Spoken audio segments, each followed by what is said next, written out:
नमस्कार बच्चों, कैसे हो आप सब। उम्मीद करती हूँ आप सब अच्छे से होंगे, खूब मन लगाकर पढ़ाई कर रहे होंगे। बच्चों, अयोध्या में बन रहे राम मंदिर में प्राण प्रतिष्ठा के पर्व की पूरे देश में तैयारी हो रही है। लोग राम भक्ति में डूबे हैं।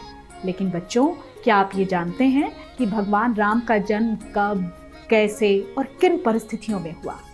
बच्चों, आज मैं आपको भगवान श्री राम जी के जन्म की कथा सुनाने आई हूँ कि कैसे विष्णु जी ने पृथ्वी पर बढ़ रहे पाप को खत्म करने के लिए भगवान श्री राम के रूप में जन्म लिया। ये कहानी आपको धर्म और भक्ति की शिक्षा देगी। इस कथा को ध्यान से सुनना। बहुत पुरानी बात है। एक बार भगवान विष्णु क्षीर सागर में अपनी शैया पर लेटे हुए थे। तभी भगवान ब्रह्मा सभी देवताओं के साथ उनके सामने पधारे।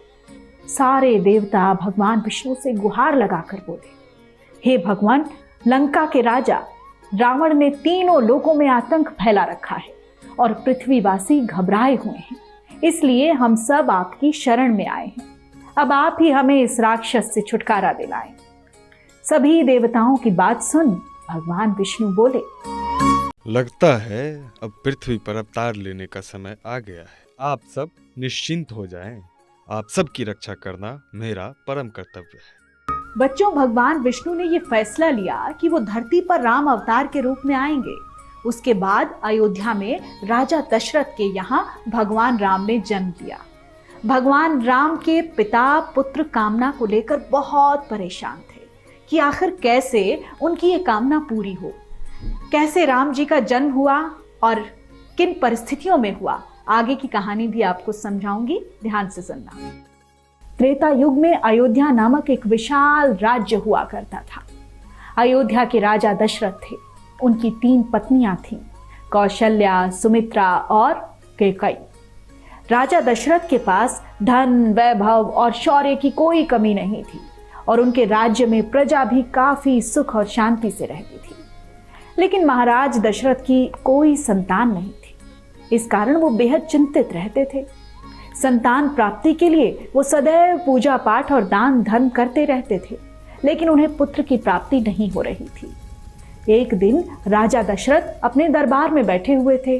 तभी एक ऋषि उनके दरबार में आए और राजा दशरथ से बोले, महाराज, आज बहुत ही शुभ मुहूर्त है। आज सूर्य देवता उत्तरायण में प्रवेश कर रहे हैं। आज भगवान सूर्य आपकी मनोकामना अवश्य पूरी करेंगे, किंतु आपके लिए पुत्र कामेष्टि यज्ञ करना होगा।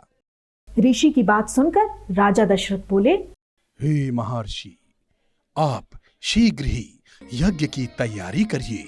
राजा दशरथ की बात सुनकर ऋषि बोले, माफ करिएगा महाराज, लेकिन मैं पुत्र कामेष्टि यज्ञ नहीं करवा सकता। इस यज्ञ को केवल और केवल सभी वेदों के ज्ञाता ऋषि शृंग ही करवा सकते हैं। वो ही इसमें सबसे ज्यादा निपुण हैं।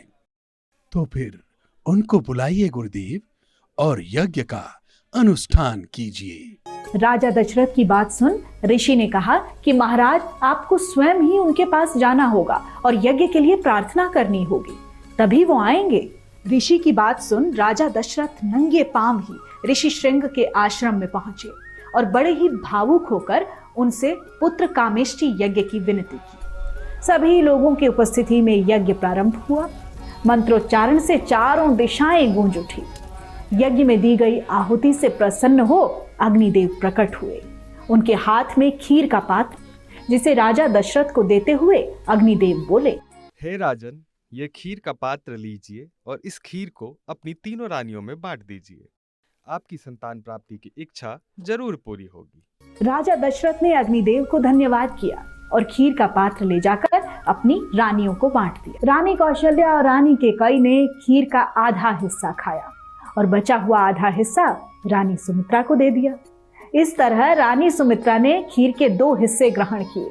कुछ समय के बाद बड़ी रानी कौशल्या ने एक शिशु को जन्म दिया।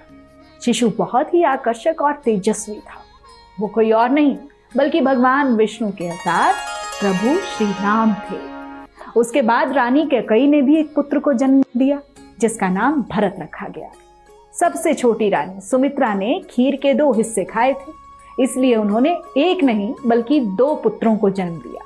जिनका नाम लक्ष्मण और शत्रुघ्न रखा गया। चारों पुत्रों की प्राप्ति से राजा दशरथ बहुत ही ज्यादा प्रसन्न हुए और उन्होंने पूरे राज्य में उत्सव मनाने का ऐलान कर दिया। तो बच्चों, इस कहानी से आप समझ गए ना कि भगवान राम का जन्म कैसे हुआ। बच्चों, जब जब पृथ्वी पर पाप बढ़ता है ना, भगवान किसी ना किसी रूप में आकर उसको खत्म करते हैं। रावण के पाप का अंत करने के लिए भगवान राम ने इस तरह जन्म लिया। तो बच्चों, अब मैं चलती हूँ, फिर आऊंगी ऐसी ही एक नई और मजेदार कहानी के साथ। अब मुझे दीजिए इजाजत। नमस्कार।